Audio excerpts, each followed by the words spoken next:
am here with the love of my life, Greg Carter. We are going to be talking about all things parenting today. We're going to kind of take turns asking each other questions. Yeah. Yeah. It was that one time I didn't follow through on being a parent. This is the reason why this is happening. Yeah. This is such an interesting topic because there are so many different perspectives on it. They're not allowed to have food in their room. No, they're not. The lay-holes? Like, what the heck? Yeah, I hope they do make fun of us. I think we deserve it.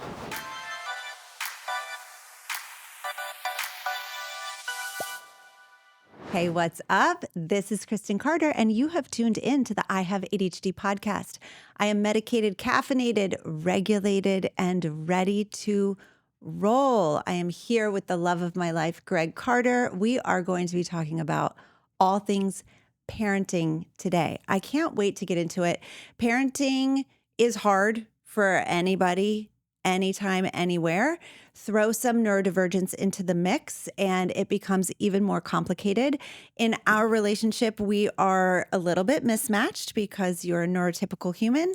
I am a neurodivergent human, and we have a mix of neurotypical and neurodivergent kids as well. So it gets a little complicated. We're going to get into all of it today. But first, I wanted to say, if you are watching this and you have not subscribed to the podcast, if you are listening to the audio and you have not hit that follow, subscribe button, would you do that for me? It's a one teeny tiny little thing that you can do to support the show. It would mean so much, especially on YouTube. We just started posting on YouTube not even a year ago. We are trying to grow our subscribership. And if you are watching on YouTube, please hit that subscribe button for me. That would mean so much. Today, we're going to talk about all things parenting, as I said. And to get started, love, how would you describe parenting? What's it like? Just give us kind of like your 3,000-foot view. What's parenting like for you? Yeah. I was thinking about the details of this episode going into it and looking back. So we've been at it for 17 years now, parenting for 17 Yeah. years. And it's not, nobody can prepare you for it. There's no preparation for it. We just recently had an experience at an amusement park with our youngest, who is just getting the courage to ride the big roller coasters. Hasn't done anything upside down yet, but he's done all of the other ones. And he asked if I would sit with him while we go on the ride. And he was grabbing onto my arm, including the bar and all that stuff. And it started out with a lot of excitement and anticipation as he was waiting in line, getting closer, and then he got nervous. And then as we were going up the hill, he cried for a few seconds. I didn't know that. As it got really fast and the adrenaline was flowing, he cried, but about halfway through this 60-second roller coaster, he shouted, "I love my life." and then at the end gave me a great fist bump. So happy that he did it. And I was just like, this is kind of like the parenting journey. Yeah. Now we've been married over 20 years and parenting for 17, it's like anticipation, excitement, and then you cry. Yes. And then you're like, a little fist bump a couple years in. This is great. I Happy love we my did life. it. Yeah. Happy we did it. That's so interesting because when we were in the throes of it, our kids our first two are not quite 2 years apart. And then we have a 4-year gap. And when we had, a newborn and then a 4-year-old and a 6-year-old, that was intense. That was an intensity like I have never experienced. And so to kind of make it through that, and now they're 17, 15, and 11, and it's like, this is a breeze compared to what we went through when they were tiny. We're in the I love my life part. Yeah, I think so. Yeah. Yeah, I mean, it's not perfect. I mean, family outings are fun. Vacations are fun. Yeah. There's so much independence and joy and courage and watching them become who they are and do their thing. Yeah. Oh, it's so fun. All right. So what we're going to do we chatted for a while about how we're going to structure this episode. We're going to kind of take turns asking each other Yeah. questions. Yeah. Yeah. So Totally. I mean, I don't know. You don't have people ask you many questions on this podcast, but No. I was wondering, I think your perspective is the best one of the two, what it was like when you started to discover that we had neurodivergent kids. Hmm. Yeah, I think that is a really interesting it's a really interesting experience to observe your children alongside of your friends' kids Hmm. and to begin to notice the differences that you see in your kids compared to your friends' kids. And there's this feeling of, I don't want to compare my kids. I want to let my kids be who they are. Um, but also like one of these is not like the other, and noticing differences, even as young for one of our kiddos, as young as like 6 months, Hmm.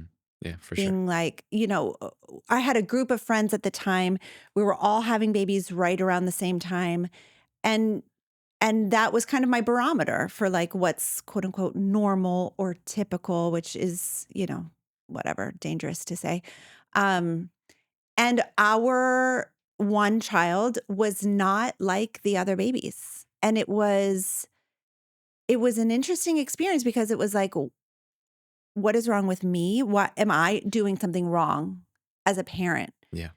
How come my kid doesn't sleep? How come my kid is the one who is always awake? How come my kid is the one that's like, how come it's my child? And like, what am I doing? And at the time, I wasn't being treated for ADHD. The recommendation at the time was that you did not take ADHD medication when you were pregnant or nursing. And so it was really hard because I carried a lot of anxiety, and noticing differences in your child at that young of an age, and then into toddlerhood, and asking pediatricians, do you think there's something? And they would, no, he's just quirky. Hmm. No, he's just like, Yeah. I mean, I that think I part know was what you're talking hard. about. Like friends would say, it's car rides are so easy because my kid just falls asleep. Yes. Like, what Huh? are you talking about? That never happened for us. Never. No. In fact, it was like, and I know now, Or we're going for a hike. I'll put him in the backpack yeah, he'll be and they'll be fine. fine. He'll be fine. Mm-mm. Or just bring him over. He'll sleep. Like put him down on in a pack and play here. He'll sleep. And you're just like, what are you talking about? Like whose child are you referring to? It seemed like there were a lot of differences like in those very early years. Now he wasn't diagnosed until years and years and years and years later. But in retrospect, it's like so validating. And I have so much peace knowing, like, okay, there was a reason he is extremely neurodivergent. And like that makes so much more sense. Um, and then with another one of our kiddos, we didn't notice in his infancy or toddlerhood. But for me, when I began to notice, he's diagnosed with dyslexia. And so when he was in school and learning to write, there was just a stark contrast between his writing and other kids. And that was interesting to navigate too, because his teacher would say, he just needs to slow down. And uh, that made me feel a feeling like, like he would be able to do it if he would just take his time. Mm. And that was so frustrating. And I remember I'm really proud of the way that I was able to handle that and just be like, no, no, like that's not how we're going to do this. And so I really pushed for him to be evaluated. Mm. And I'm really glad that I did. Yeah. Uh, Yeah. so yeah, I think it's an interesting road to navigate because you're wanting to see who your child is and let them be who they are, but you're also, of course, comparing them to their peers and wondering like, is this enough to get a diagnosis? Is this it's hard to know when to take that step, I think Mhm. is what I'm saying. Yeah. Yeah. This might be a jump in Okay. the questions, That's but fine. it's all I'm thinking of as you're describing this. We did when you described the 6 month, the sleeping in the car, being Oh my fussy, gosh, all yeah. this stuff. Uh, there were times when we felt like, or you felt like it was your anxiety Yeah. causing their anxiety, Yeah. which later turned out to be Yeah. not necessarily true. Yeah, it's like this ball or this like circle or cycle of like I'm anxious. I also notice my baby's anxious. Maybe I'm anxious because of my baby, or is my baby anxious because of me? My anxiety is the reason why he's not sleeping in the car. Yes. Yes. So It's there's something wrong with 10:30 me. p.m. and we're on a road trip. This is a His bedtime legit is story. normally 8 Yeah. and he's wide awake. Yeah. Eyes are red Screaming. because we're anxious. And Yes. that's not That's not the yeah. case. Yeah, there's so much self-blame, I think, Yeah. that parents experience Mhm. with like, if I had done it differently, maybe, and I still do that in my own brain. Um, but there's so much like, am I causing this? Am I the reason? Yeah.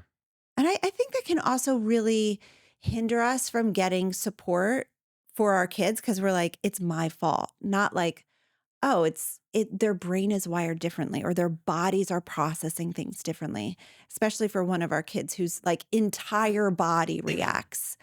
Um, to be able to say like, oh, that's not my fault. Like it's okay. No human is born absolutely perfect. Like we all bring our different quirks into the world, and that's not on me. Whew, it was it's a rough road to navigate. I'm curious from your perspective, especially as the neurotypical in the relationship, what was it like for you as we went through the diagnosis process with the Mhm. two of the kids that are. And as I just want to say to the listener, like as we're talking about this, we had a conversation on the way here. It's really important to us that we are able to share our story and our perspective as parents because that's important that we're able to share a story, but that we're not outing our kids or sharing information that doesn't belong to us. So we're going to do our best, and you're going to hear us kind of dance around or tiptoe around making sure that we're able to share stories from our perspective, but not disclose revealing factors about, Mhm. which kid is which. And we have 3 boys, so that's, obvious. But we do want to preserve their anonymity and make sure that they get to share things about themselves as they age. They're all minors, and we want to protect that. But what was it like for you, Greg, as we navigated the diagnosis process? And do you remember with one of the kids when it was like, it's time? Sharing a room with the brother and just it being a really difficult summer. Yeah. I remember you just being like, it's time. Yeah. Yeah. Let me start with the first part of that Sure. question. What was it like for me to navigate that? I want to maybe point back to a previous episode where you and I talked about just our marriage relationship. Yeah. So what I'm about to say, there's more information and details there. Yes. Little shout out to the podcast. Previous episode. Yep. Um, the you, when it comes to the diagnosis process and getting them evaluated, you were 100% already bought in Yep. because you had started. You were the learner. You were the one experiencing it. Mhm. You had zero reservation regarding was this valid, Mhm. and had already walked through the process yourself. So for you, that all the doors were open. Mhm. For me, I had to, in the same way that I had to, learn to understand you, I had to then do that also with each of our kids. Yep. So the process for me was the same, very similar to Interesting. what it was like Mhm. in our marriage, where I had to be open. I had to be willing to learn. I had to be willing to have my beliefs challenged, Yeah.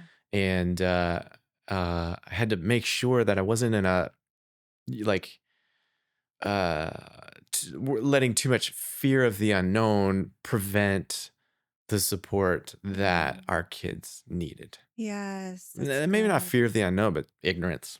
Sure. And what So I would say, oh, go sorry to ahead. interrupt you. No, I, you're good. I I would say like when you would really affirm pressing hard into something, Yeah. I had to say yes Yeah. in spite of my gut reaction. Which was what? Well, he's a kid, he just isn't disciplined enough. Yes. I haven't parented him. His brain's not developed yet, or he's lazy, or I haven't done a this. good job holding boundaries, and if I did a This is better something that needs to be corrected. yeah. Ooh. That goes Harmful. yeah, that goes right back to, like, me thinking my anxiety was causing the baby's anxiety. It's like you thinking, like, your parenting was causing neurodivergent. Like, Mhm. if I just was more Yeah. disciplined Yeah, and we were really good at keeping boundaries, yeah, um, for a long time, yeah, and if something didn't go right, my brain would go to that one time when I didn't hold a boundary, or, yeah, I didn't make a brother apologize to another brother right. for hurting them in some way, Yeah. or, um Correction of some sort. Yes, I asked you to clean up your room, you didn't. That you go back to that one time, like, "It was that one time I didn't Yeah. follow through on being a parent. This is the reason why this is happening," and Yeah. exact same thing, and just a lot of self-blame Yep. instead of seeing the child for who they are and Yeah. how they are, Yeah. you independent from my Mhm. behavior. Yes, it's so good. It's I think just like with yourself where it's like, should I get diagnosed? Is it worth getting diagnosed? Is this bad enough to get diagnosed? It's the same process with a child. Like we noticed in in one of our kids, like I said, as a baby. And I asked every pediatrician and every teacher, every single teacher, do you think that maybe? No, he's such a great kid, which I hate it when people respond with that. Mhm. I've gotten that response so many times. No, he's such a great kid, as if neurodivergent children aren't great, as Mm. if he can't be a great kid and be struggling. No, Yeah. such a great Yeah. kid. And I'm like, yeah, I know he's a great kid. Yeah. It seems like it seems like there's some differences here. Yeah, they've had some great teachers over the years, and we 100%. love the school district we're in. But when this topic would come up, Yeah. it didn't get a lot of traction. You Yeah. really had to Yeah. push, I and we had really to seek help outside yes. of the resources that were already being given through the Yes. school district and whatever else. Absolutely. I think that that speaks to um like when you come from when you have the privilege of coming from a two-parent household that's relatively stable, it's actually very easy to fall through the cracks. Mm, And so this is just a word to parents. Like, if your family is perceived as stable and your child is perceived as a quote unquote good kid, it's going to be so easy for that kid to fall through the cracks mhm, because the school, the teachers are very well meaning, but your kid is not the squeakiest wheel. And that's a good thing. You're lucky, right? Some of y'all do have squeaky wheels and God bless you. But if your kid is just like you notice that they're struggling, but like they're fine, and like the teacher's just going to be like, "No, they're great. They're great." But with both of our kids, I knew there was something going on. And so yeah, we actually went through an outside they both got neuropsych mhm. evaluations. Yeah. Yeah. Yeah. So my personality in life normally would be, if someone is in a position of authority, Yeah. is telling me it's okay, I'm generally going to accept that it's okay, Yeah. or that it's going to be okay. And I would imagine that there are people listening whose school or teacher has said exactly what we Yeah. were told. They just need to grow up a little bit. They need to take Yeah. their time. They're fine developmentally, they're like other kids or whatever. I would just say, like what Kristen just said, just follow your gut. If you think that there is Yes. more, Yes. definitely pursue So another good. opinion outside, because not everybody who's giving opinions in the in the World. world Be a great way to say knows what the hell they're talking about. It's so true. And again, when you bring up neurodivergence or a learning disability with your child and you come from, again, a relatively stable home with a rule following kid, Your kid's well behaved in the class. right? If you have a rule following kid, you're going to have to work pretty hard to get them support. So, like with our one who's dyslexic, he would have never gotten that support had we not gotten him, and because he is the most compliant child, right, and does all the things that people tell him to do. We have a compliant one and a not so compliant one, and then another one. I don't think he would have ever gotten the support that he needed. So he had an IEP for a couple years. And I would say that, like, to their credit, he is a product of success in the system. Like, he really did well and he got support and he really succeeded. And I'm so grateful. I know that not every story is like that. And a lot of parents feel like the education system, didn't give their child what they needed. But for us, we really are so pleased and really feel like he got what he needed. Now he's been downgraded to a 504, which is so exciting. And he's doing great. And I don't know what any of that means. Kristen knows what all that means. And we're great. And we're fine. And that's maybe like in the marriage podcast that was out last week that you referred to, we talked about division of labor. And this is just another example of division of labor. Like, I'm not going to be doing laundry. Sorry. Like, I'm not going to be the one that's going to like make sure everybody has undies to wear, but I'm going to know what a 504 is. I'm going to know what an IEP is. I'm going to be emailing the teacher to make sure that the kid is getting support. And that's why in the marriage podcast, we talked about like looking at division of labor as a whole, not just in the micro moments, but like overall. Because that kind of thing only happens once in a while, right? An email from a teacher or a kid needing support. But it's really important when it does happen. And that's, where I've been able to carry my weight. You have in this area. Yeah. All the weight. I'm really proud of that. Me too. Yeah. Proud of you. Thank you. Did you have any fears? I think you and I probably have different answers for this. Did you have any fears going into diagnosis? Or concerns? Great question.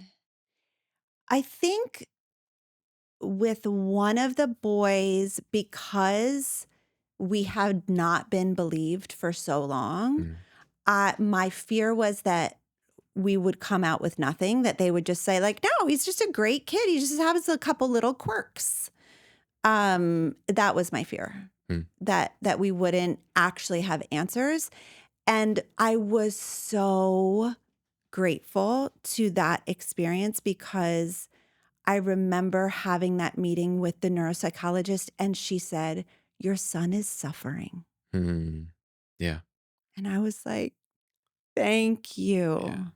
Thank you. Like we needed to hear that. Yeah. We needed to hear that. And so that was so validating, but also just relieving because it was like, finally, someone is seeing what we're seeing. Yeah. At that point, he was experiencing a lot of motor tics. So he was doing a lot of like blinking and head nodding. He was getting headaches at the end of the day. He was doing a lot of like throat noises.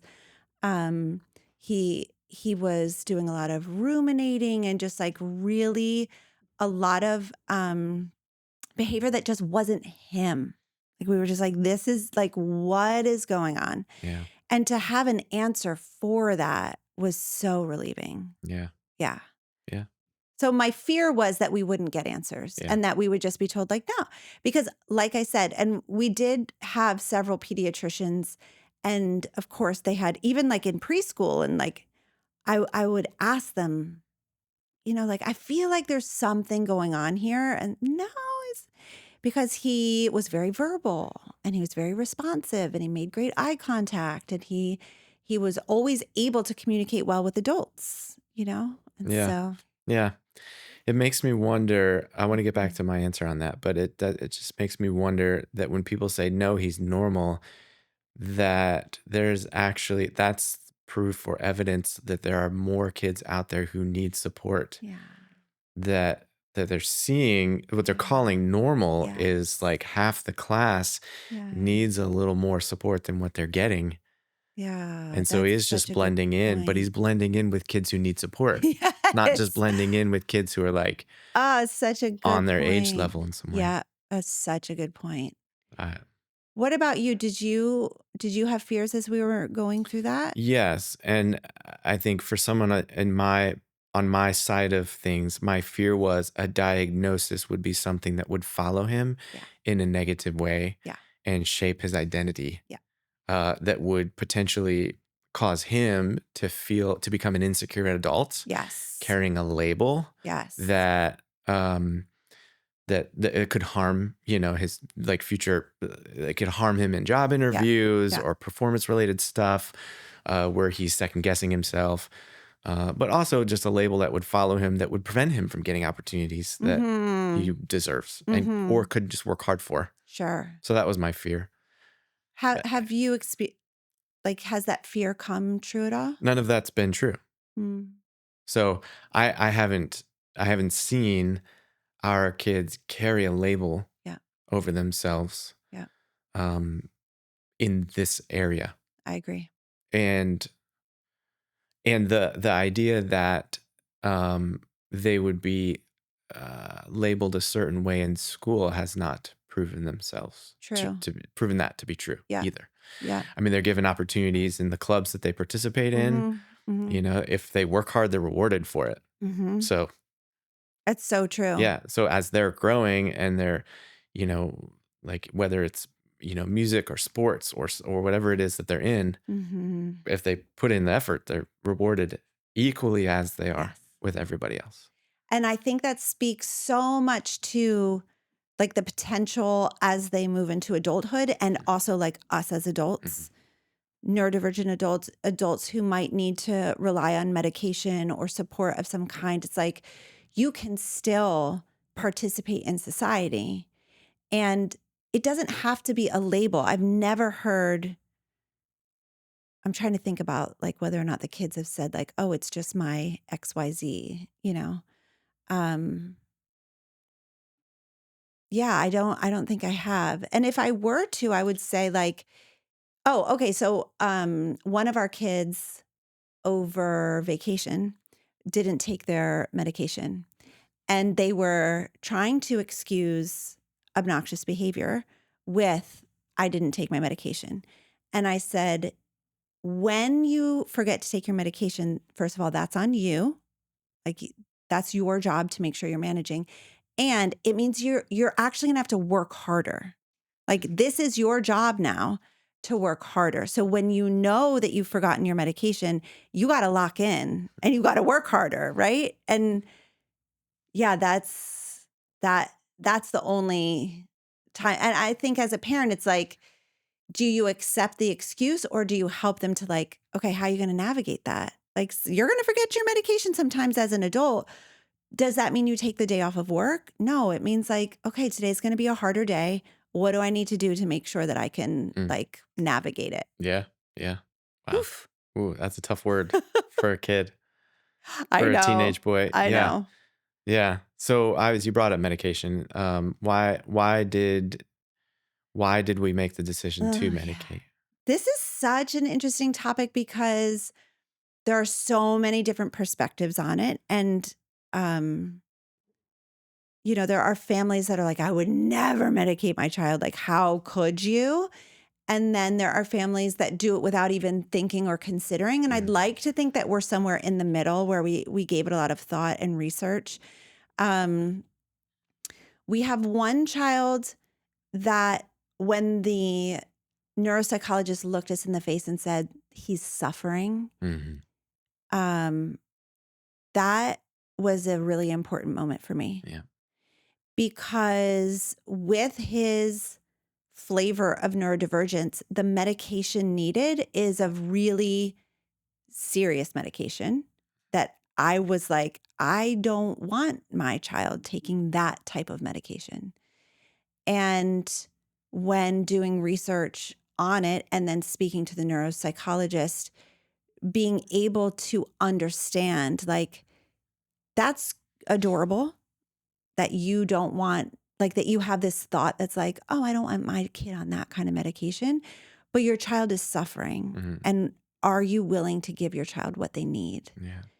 And so that was a hard moment for me, because it's not like ADHD medication I'm very familiar with. This was a different type. And so that was a harder decision, and like heart work for me was just realizing, like, okay, would I withhold glasses from my child? Would I Right. withhold a knee brace from my child? If it was ADHD, would I withhold ADHD medication from Hmm. my child? Like, the answer to all of those are no. So why would I withhold this from him? But that was hard. Yeah. That was hard for me. With the other one who is medicated for ADHD, um, because I have, like, this is my field, although I don't know that I was in it full time at the time, it was much easier, and I knew, like, we can just start it and stop it. Hmm. Like, we could just give it a try and see Yeah. if it works for Yeah. him. Yeah. And, having not knowing anything about the medication and all of that, having no experience, having taken it in the past, Right. I have been a part of the every few months as a checkup, and Yeah. and Yeah. and you've done a really good job at helping the kids explain how they're feeling when they're on it, and they have a lot of authority Yes. in that in the outcome. So Yeah. we're not evaluating their behavior and deciding to push for more or Correct. less Correct. medication. We're asking questions and giving them chance to answer. How is it making you feel? How do you think it's Yes. affecting your performance? Yes. How do you think it is addressing this particular need that you have? Yeah. And I just think that that's been really good. So Yeah. we haven't taken, oh, you're behind in your grades, or you're struggling more, Totally. over summer break to take care of your room or get your chores done or something Yeah. like that. Let's up the medication. We've not forced that No. in any way, but it's very much been a partnership with them and how Yeah. it's making them feel and how they're seeing it act out or play out in their life. So Yeah. true. I'm really glad that you said that. We've had the luxury of them being older, Yeah. Yeah, for sure. right? So Yeah, that's important. yeah. But I do think that even at 5, 6, 7, 8, you can be partnering with your child and asking them, how do you feel in your body? How do you feel in your brain? How do you feel when you're at school? How do you feel when you're doing your homework? Those kinds of questions are important. And a 6-year-old can answer that. Hmm. They can in their own developmental way. I totally agree, because I don't want to have an expectation that's too high and say, like, okay, my kid should get all their homework done on time, get A's in all of their classes, keep their room clean. So if that's my expectation and I'm using medication as the barometer, like, that is unhealthy. That is not at all. It's more like, yeah, how are you feeling? So what we noticed with our ADHD kiddo, who tends to be more inattentive, meaning daydreamer, kind of getting lost in his thoughts, um, we noticed a withdrawal of, like, where did he go? Hmm. Um, and when we decided to go ahead with a stimulant medication for him, it was like he was unlocked. Yeah. It was like, Yeah. oh my gosh, Mhm. like, Unlocked he's, is the perfect word. It's yes, like he was trapped in there, and all of a sudden yes, he was present. yes. Mhm. And I want to make it clear, it seemed to be when, like, he was very chatty as a toddler, um, but when he went to school, Yep. Yep. it seemed like he got overwhelmed, Mhm. um, and then would come home and just have no words. Absolutely not be able to tell us how his day was, not be able to talk about school at all or what happened. My heart is hurting. It's so hard. Whenever I talk about this one in particular, my heart just feels a big feeling. Mhm. Oh. Um, and so it wasn't that he just developed ADHD, like, in that moment, but it was more like the overwhelm of school and what was required Mhm. of him. And when he was medicated, it was like, oh, he's like, here he is. He's back. Yeah. It was such a beautiful moment, I thought. Yeah. Mm.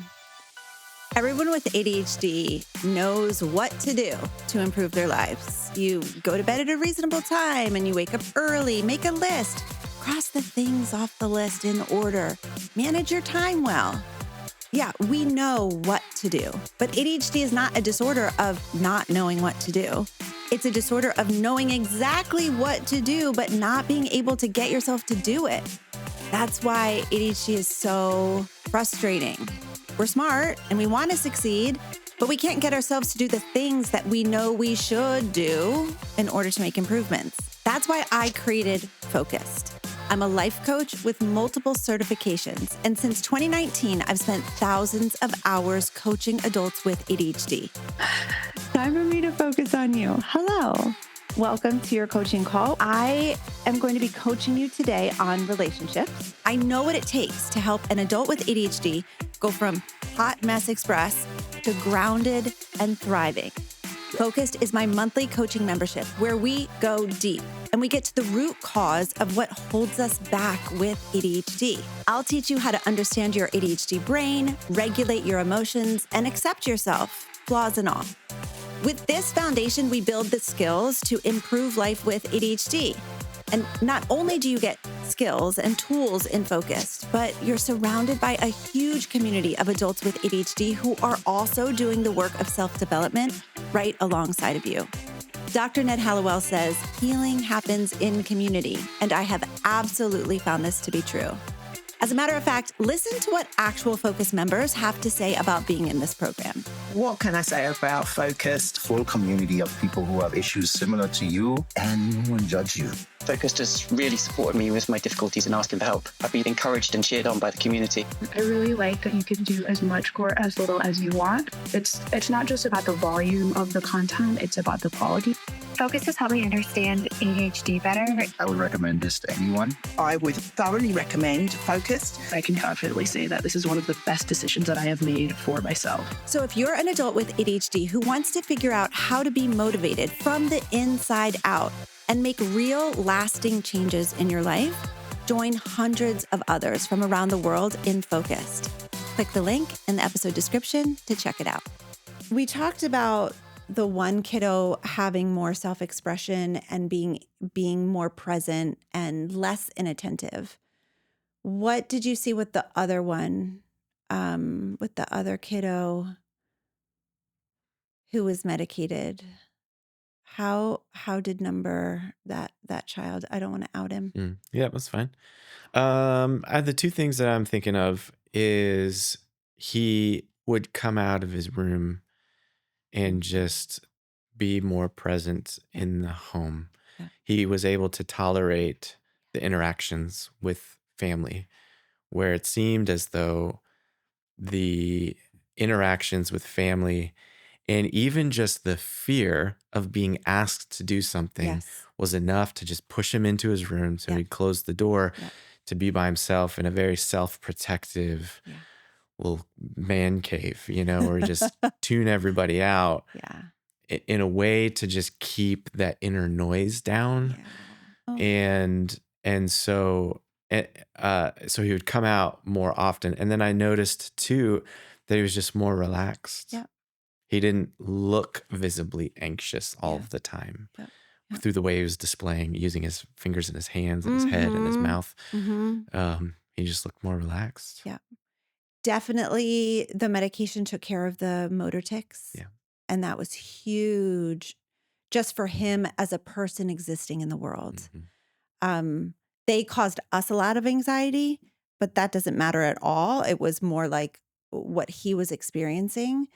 And to see that dissipate was just such a huge relief that he was Yeah. able to just like exist without having to have his body doing all of those things that Yeah. were somewhat debilitating to him, I Yeah, would say. they were at times. Yeah. hmm Oof. And he was just trying to make himself feel better, Yes. just trying to relieve some tension in his body. Yes. Yes. But it just shows how much he was carrying, how much tension he was carrying. Yes. It's so true. Mhm. It's so true.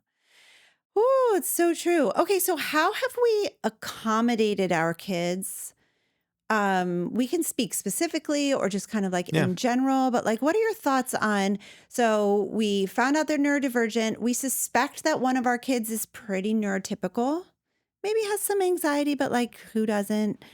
Um, but from what we've seen so far, he Yeah. seems neurotypical. So two of the three, neurodivergent. How have we learned to Yeah. accommodate them? So I'm gonna be really honest here and out myself a bit. I am I am imperfect with one of them. Actually, with both of them. It would be foolish for me to claim I was perfect in any environment One or is in any easier than the other relationship. in some ways. Yes. So there's one I haven't quite yet figured out Yeah. what engagement and accommodation looks like in that relationship. The other kid, I clean up his room, Yeah, you do. and he's old enough to do it himself, Yeah. and I am too old to be doing this for him. But I will go in his You're room so cute. and I will make his bed, Yeah. and I will find things under his bed that he Yeah. took from the pantry that he's not supposed to, and I will clean it up. There will be trash or chips. Tell them what you came down with last night, yesterday in your hand. 3 bags of chips. Like The- full, like that- not like snack bags. And they're not allowed to have food in their room. no, they're not. The lay holes? Like what the heck? But he snuck it up there Yeah.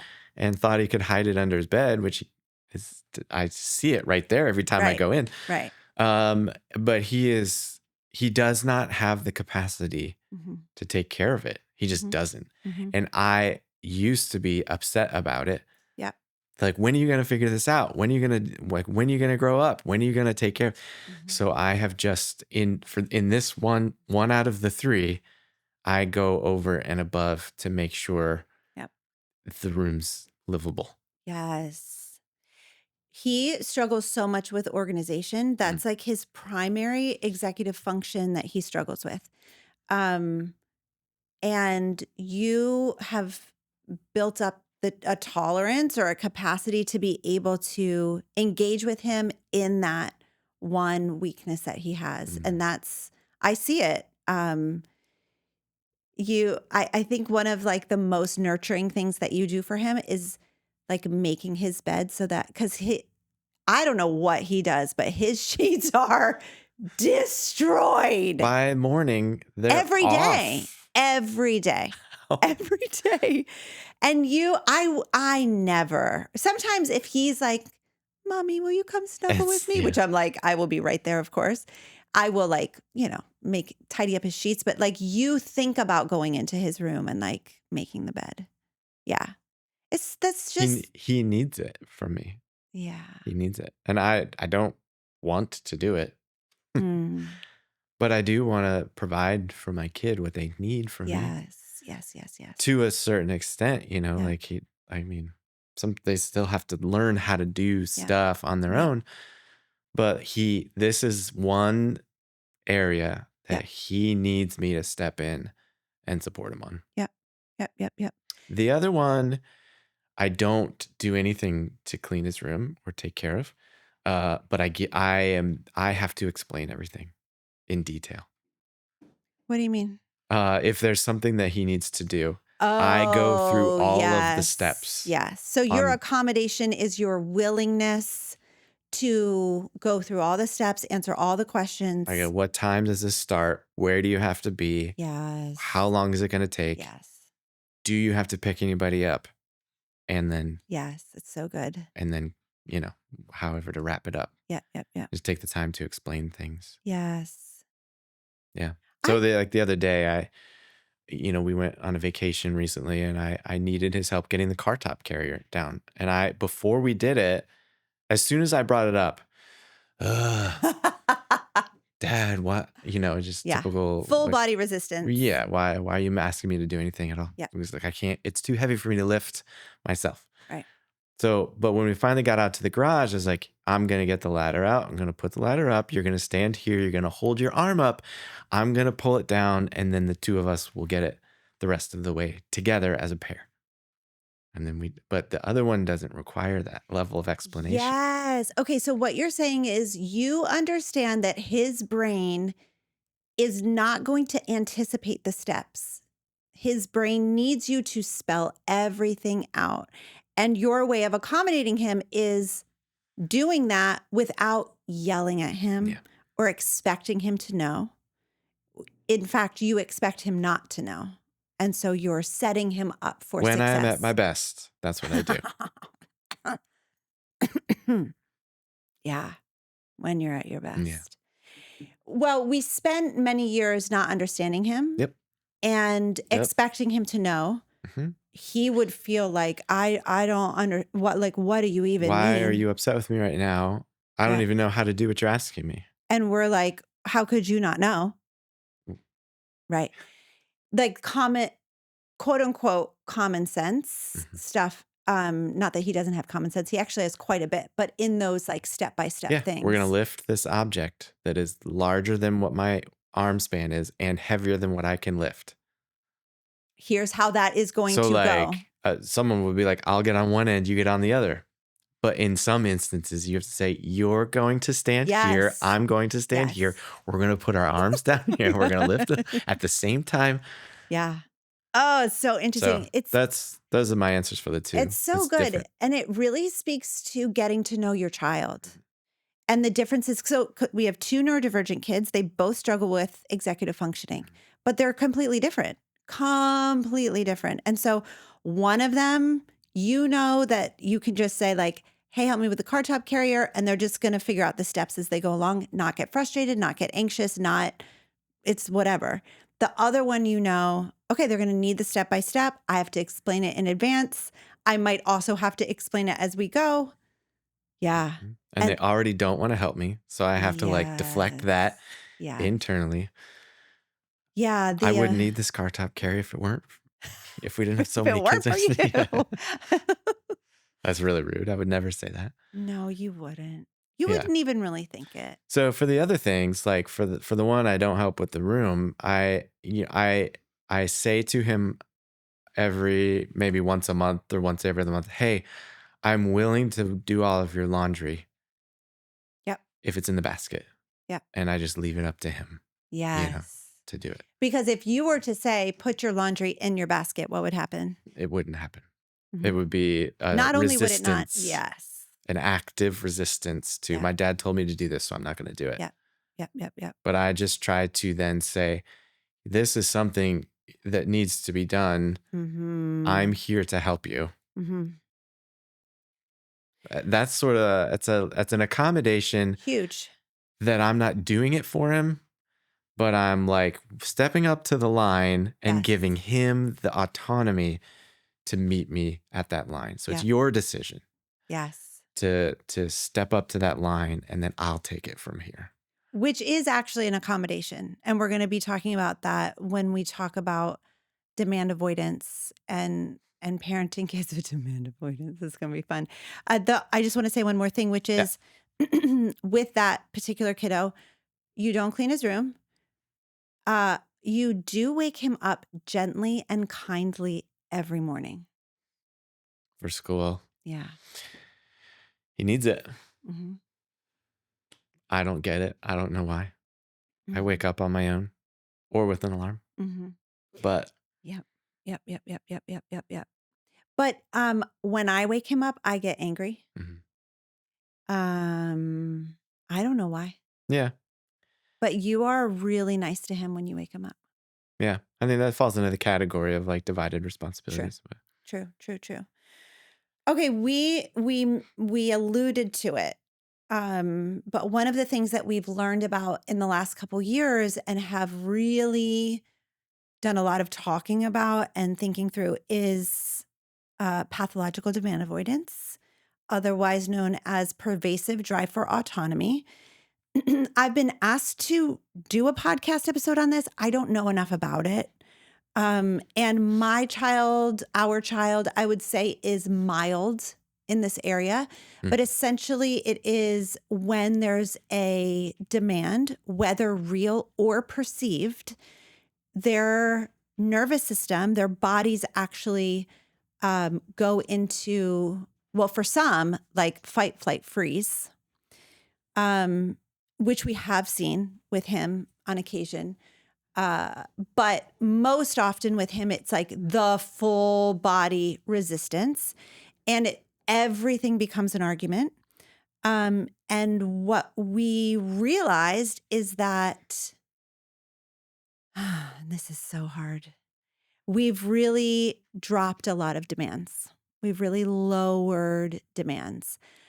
I just want to say to the audience, I have asked more than one expert to come on and talk about this. And I don't know why, but they're just not really responding, which I think is rude. But I would love to have an expert to come on to talk about PDA, pathological demand avoidance, and low demand parenting. We've just kind of cobbled it together, out of necessity, in realizing that when there are demands and when he doesn't have autonomy, he freaks out. Yep. Full body response. Full body response, which when he was little, we interpreted as defiance. We interpreted it as like he just wants control. He's out of control. We were definitely disrespect. Yeah. Dishonor. Yeah. We were definitely like when selfish. we look back, like harsher than what we're proud of. Yeah. Oh, and this ties into like us asking, pediatricians, teachers, do you think there's something going on? No, he's fine. So people tell you he's normal, he's just a quirky kid. Then you look at your kid and you say, you're normal. Why can't you blah, blah, blah? Or why are you freaking out? Or why are you so defiant? And what we realize is that like it is actually a full body response that he's having. And when he has authority and autonomy over his decisions, he is such an easy person to be around. Yeah. So it is a delicate balance in figuring that out. How to navigate that on a day-to-day basis. So like when you and I grew up, as well, I'm sure most of your audience too, we had chores. I mean, I had weekly chores that I had to do inside the house and some outside, especially during the summertime. And so becoming a parent, I was like, I will do for my kids what I found valuable to me. Right. So like, I don't know, taking care of the yard and taking care of my room and all this stuff like that. I thought my job as a parent was to then pass that on in a parental way to my own kid. And then you start to see that like first of all, no kid wants to do chores. That's normal. Sure. But then in a unique scenario or circumstance like this one, there will not just be a lack of desire to follow through, but an active resistance and a or like sabotage. Yes. Sabotage to get out of some way. And it was very like, it's just, it appears as intentional, as this thought out process of some way and whatever. And so when we say low demand, our kids have a very low list of expectations in the house. He is not absent of some responsibility. Sure. But in order to follow through, it takes an extraordinary amount of time and this dance. It's just like a ballet of like, first we're going to start off by maybe 3 days ahead of time saying, this is coming up. Yeah, this is the expectation. And then there's a reminder. And then there's an explanation of what it's going to look like when this expectation comes up. And it is like 3 days. Yeah. Instead of just like, hey, I need you to sweep the floor before we go to the pool today, summertime. And a kid has 15 minutes to just grab the vacuum and do it. Right. we have a kid who needs 3 days notice. Yeah. Uh-huh. Or it erupts. Yeah. And that's the part is like the eruption is so disruptive to the entire family system. And I think what we had to come to terms with was the cost benefit analysis of, is the cost worth the benefit, the perceived benefit? Are we even getting a benefit? I don't know. But the perceived benefit of like this, chore list being done, or this, whatever, expectation being met. And for a lot of the things now, it's like when we run that cost benefit analysis, it's like, it's not worth it. It's not worth it. It's not worth it. Nope. And we go back and forth a lot about that. We talk about it a lot because it's like we don't want to neglect our child and not hold them to a standard that they can meet. Right. Or prepare them for adulthood. Right. Yeah, it's really difficult. Yeah. Yeah. And I mean, that comes not only just like as a parent, you're preparing your kid for their 20s, but then like you will have to take care of this stuff on their own. Yeah. But then too, as a parent, you go in with all sorts of expectations, and then you deal with, I am not living up to the goals that I set, which is a whole nother just battle that you fight. So we have gone through the process of letting go, which has included letting things go for him, but has also included letting things go for ourselves too. We're like, I'm going to have a kid who knows how to take care of a house. Yeah. Maybe. Oh, really? Yeah. Like how? You can think that. Yes. But like, yeah. Maybe not. Let's talk about that process of letting go. What are the steps that we had to go through in like getting to know our kids and accepting our kids? Yeah. For who they are. Yeah. Like, what are your thoughts on that? Yeah. When they were little, I thought the parents, and when I was younger, I thought my role as a parent was to develop a kid. Yeah. You train a kid, you instill certain values, you help them see the world in a certain way, you help them understand relationship dynamics. Like you don't hit, that causes harm to others. You take your dishes to the sink, that's participating in a family, like all of the things, like, but they're so unique and different from each other and from you that like, there's just so much surrender, so much letting go, so much of your effort is less spent in creating a micro version of yourself and is more spent in just helping this person grow and develop into who they are going to become, a unique human being in the world who sees things different than the way we are. I don't know why this is like so many parents' perspective, including my own, but it was like I wanted to create my children in my own image. Yeah. I wanted them to be like me. I wanted them to be little robots, essentially. And I think that maybe speaks to some of like the fundamental upbringing and and I think it's part of like lived experience too. I mean, we have gone through relationships, breakups. We have experienced some hurt in the world, and we've learned what good and bad are. Yeah. And so you're trying to help your kids see good and bad and avoid the mistakes that you made. That seems good intentioned and good, but then you go back and you're like, if I were reliving my life, this is how I would do it. And then you put that on your kids. Yeah, it's so true. And I think for me, especially, I struggled with like a lot of perfectionism in parenting, wanting my kids to act a certain way.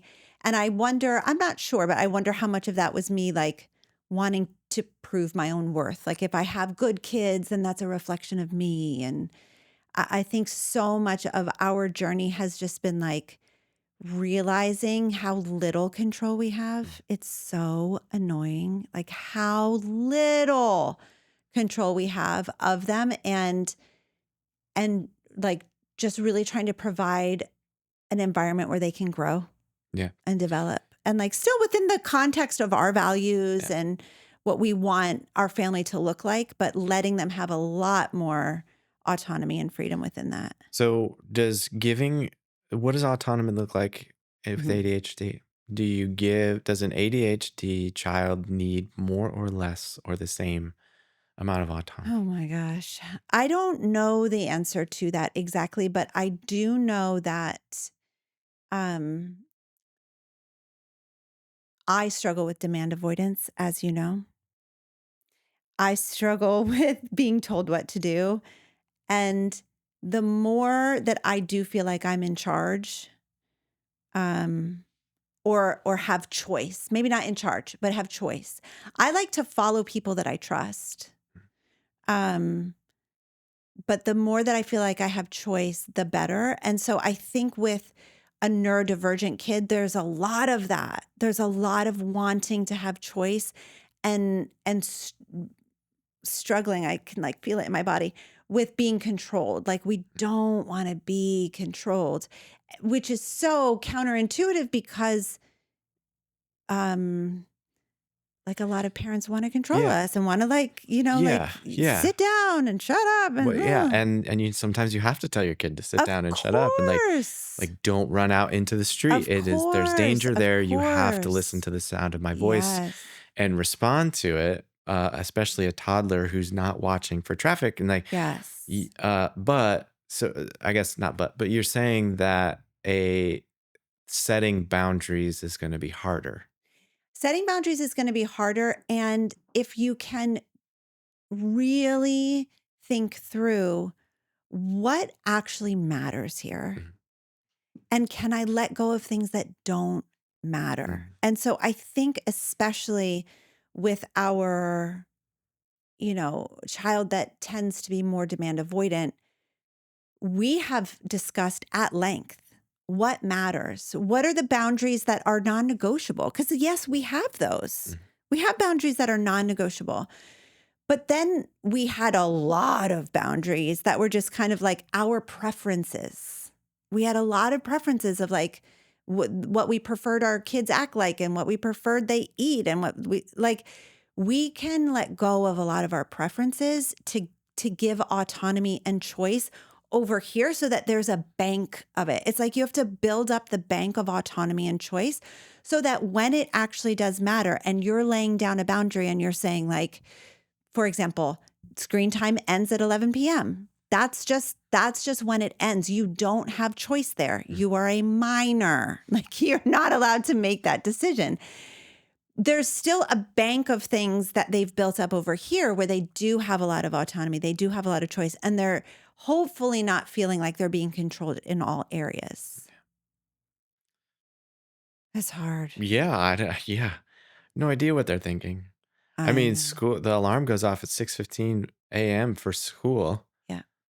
And research says you get like a teenage boy needs So much more so sleep. many hours of Yeah. sleep. Their body's growing Yeah. so fast. They're getting stronger. Yeah. And it's like, this is a boundary we have to set because they would Right. never set it for themselves.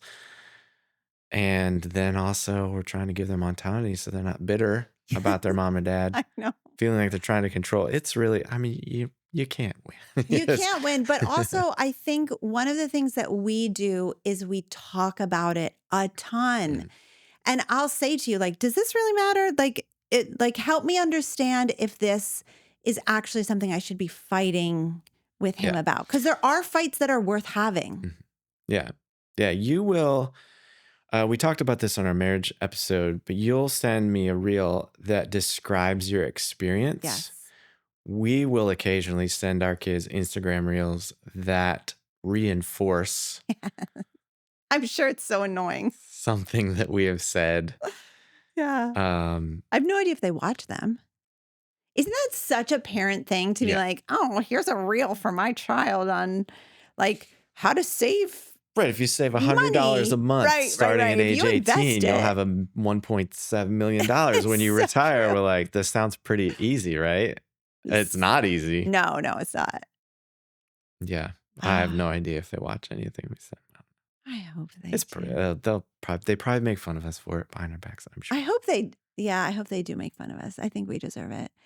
I I think that overall, our parenting journey has really looked like a lot of acceptance and a lot of letting go. Mhm. And that's annoying. Because what I wish our parenting journey, what I wish we could say is like, if you follow these 5 steps, your kids are going to turn out perfectly. Mhm.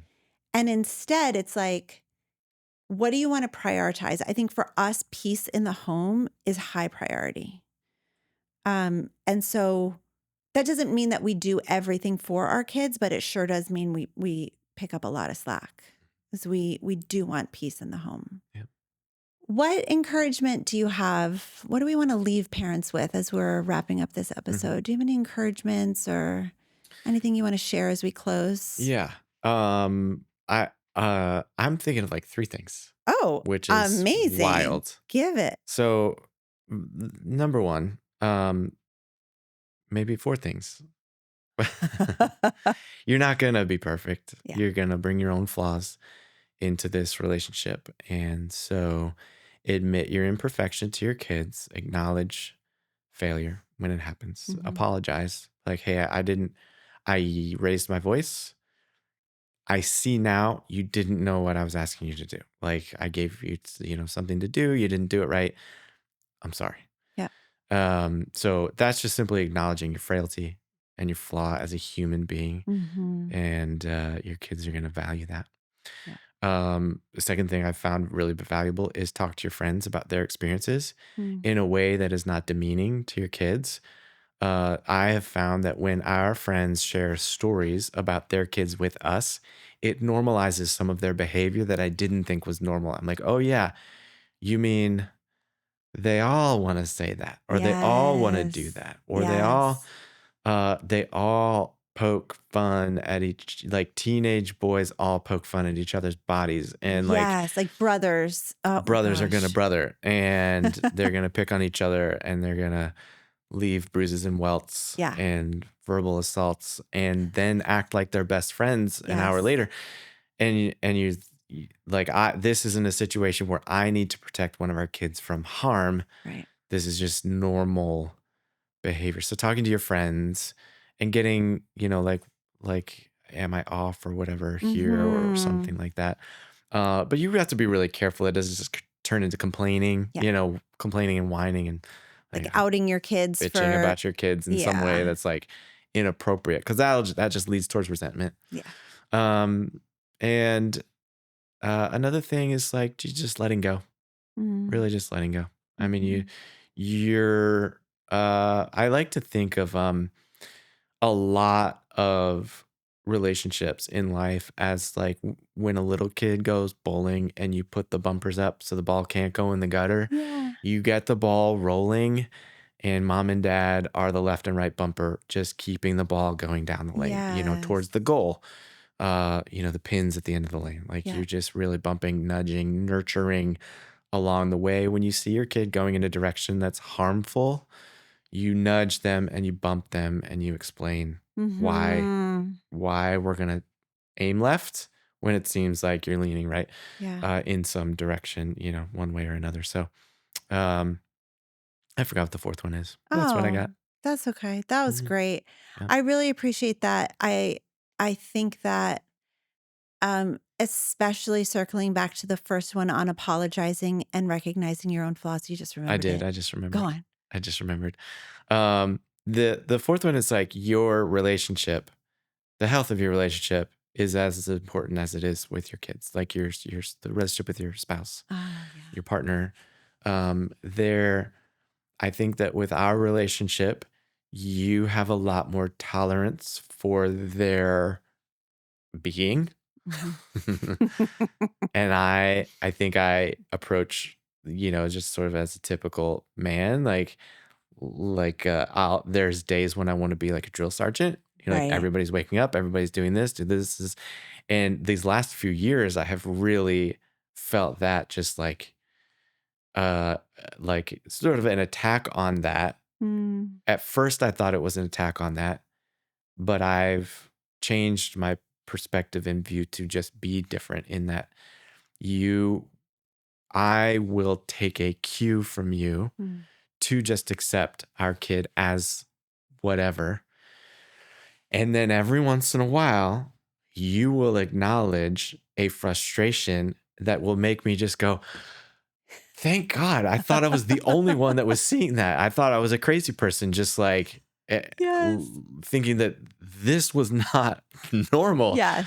And where I'm just like biting my tongue, not Yeah. saying it, thinking that I'm not supposed to Right. acknowledge this wild behavior that's happening right now. And so I would just encourage parents out there that the person you're with is a tremendous value in bringing balance Mm-hmm. to your state of mind. Mm-hmm. So borrow some of their strength, Mm-hmm. and then also give your partner space to vent from time to time. Yes. Just every once in a while. Pressure breaks pipes Mm. is a phrase that we use in we don't use. It's just this phrase that that I've heard people use in different times. So like pressure breaks pipes, it needs a valve. Yeah. You got to release. You got to Yeah. release the pressure. Yeah. Yeah. And we don't want to release it on the kids. Nope. Those precious little No. babies. No. So you got to be there for each other Yeah. in those Like moments safe space to vent. when you've asked your kid to do something and they did not follow through on that. You can just be there for your spouse. Yeah. So just be like, hey, like, yeah, I see how that was frustrating. Yes. Yeah. Yeah. I'm sorry you're disappointed. Yes. It's so good. Wonderful. That was a lot. It was great. That was really good. I really appreciate it. I think this is going to be really, hopefully, really encouraging for people, and also just a real reminder that like none of us have it figured out. Nobody feels like they're doing like a perfect or even good job, and it's hard for everybody. No parent escapes it being difficult. Nope. Even parents of neurotypical kids. It's hard. Yep. It is hard for all of us, but allowing for the grace and space to let your kids be who they are. And I was just circling back earlier to say, apologizing when you don't get it right. I loved that you said that. And I think so many of us didn't grow up in families where parents acknowledged their own flaws and like apologize. And I think that that's such an important thing that we can do for our own kids. So I'm really glad that you mentioned that one. Yeah.